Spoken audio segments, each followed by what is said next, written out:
agricultor, ou pequeno, ou médio, ou grande, ou agricultor familiar, porque nós não temos como ter uma solução para esse problema. Mas eu quero cumprimentá-lo, sei que o seu trabalho foi magnífico, juntamente com todos aqueles que o auxiliaram, e vamos continuar com o sofrimento aí, eu não sei até quando. Parabéns pelo trabalho, Deus. Deputado Zé Silva.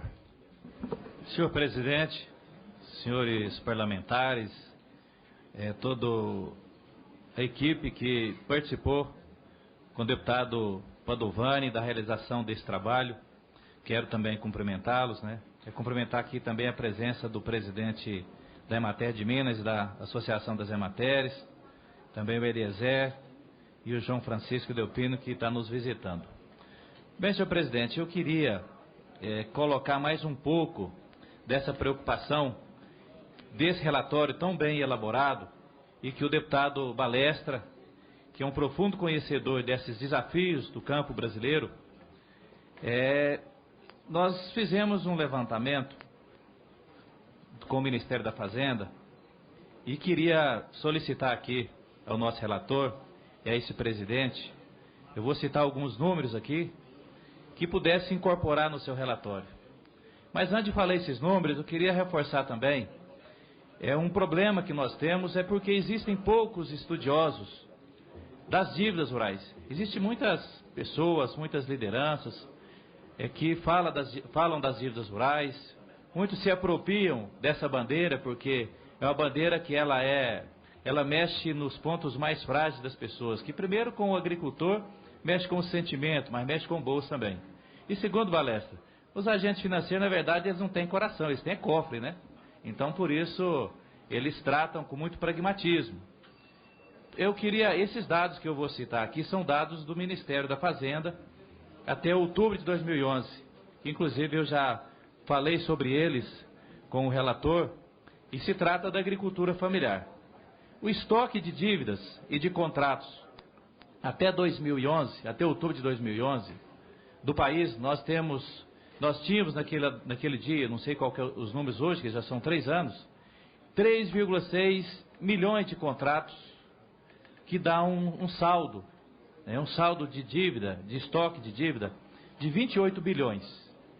Desses 3,6 milhões, nós temos 1 milhão e 114 mil que estão inadimplentes.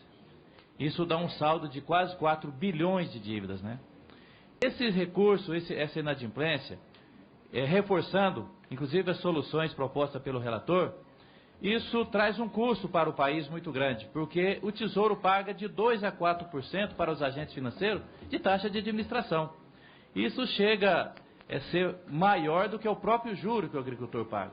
Está aqui o presidente da Associação das Emateres, que também elas são remuneradas, às vezes com 0,5%, o agente financeiro ganha, às vezes, 4 a 8 vezes mais do que o próprio técnico que vai lá no campo, levar a tecnologia, orientar o agricultor para que ele tenha uma melhor produção e reduzir as perspectivas de insucesso que ele poderá ter. Então, desses 3,6 milhões de contratos, aliás, de saldo de bilhões, desse 1,114 milhões de contratos, 24%, 75% são do Banco Brasil, desses 75% tem 25% inadimplentes. 66% da quantidade do Banco Nordeste também são de inadimplentes, e isso traz aí uma informação que talvez ela é maquiada quando o agente financeiro chega e fala do ano. Fala, o Cornaf tem 1% de inadimplência, tem 1% daquele ano. Mas se nós somarmos o estoque de dívida, você vê, nós temos aqui 4 bilhões. Se o Pronaf oferece por ano 21 bilhões a 24 bilhões, então nós temos aí praticamente 25% de um estoque de dívida que o Tesouro está gastando de 2% a 4% desse valor. Então eu queria levantar essa preocupação e solicitar ao presidente que colocasse em apreciação, não sei se é possível, a gente acrescentar essas informações ao seu tão brilhante relatório que fala da dívida, porque eu li, fiz questão de ler, por isso eu queria reforçar aqui os cumprimentos, mas que pudesse acrescentar essas informações relativas à agricultura familiar. E tem um outro ponto também, que é fruto de muitas proposições e de muito debate nessa casa, em relação à venda casada.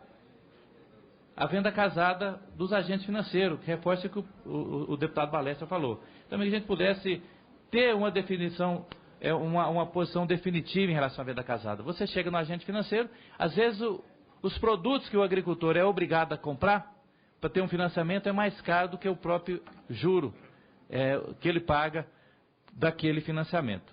E queria dizer também da nossa preocupação em relação às dívidas, porque nós tivemos no último ano, a chuva no país inteiro foi de metade dos dados históricos do país. E tivemos 2 anos de frustração de safra. Então, possivelmente, senhor presidente, essas informações que nós ressaltamos aqui e sugerimos que seja colocada aí em apreciação do relator, devem ser muito mais agravantes. E que nós, estamos aqui com a presença do nosso presidente da Asbrae e da Emater, que muito desses casos de inadimplência também é por falta de assistência técnica. Porque metade dos agricultores familiares do Brasil hoje recebe assistência técnica. Aqueles que recebem, ele consegue ter um valor bruto da produção de R$ 1.356. Veja bem, isso, R$ 1.356 por hectare e ano.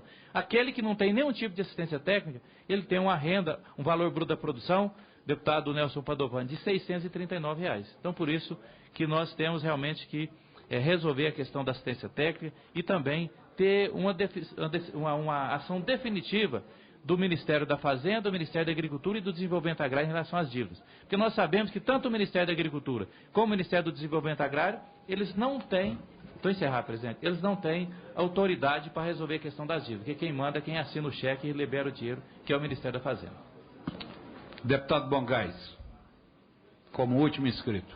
Não, presidente, eu também queria parabenizar o trabalho do deputado colega Padovani, saudar os colegas deputados, mas eu só queria fazer um registro aqui, que nós temos, na verdade, um decréscimo da inadimplência nos últimos anos, até porque o governo federal, eu lembro isso desde o governo do presidente Lula e também agora na presidenta Dilma, nós temos tido renegociações das dívidas, e que vão ainda por um longo período. O Nordeste, por exemplo, teve todo um processo de renegociação.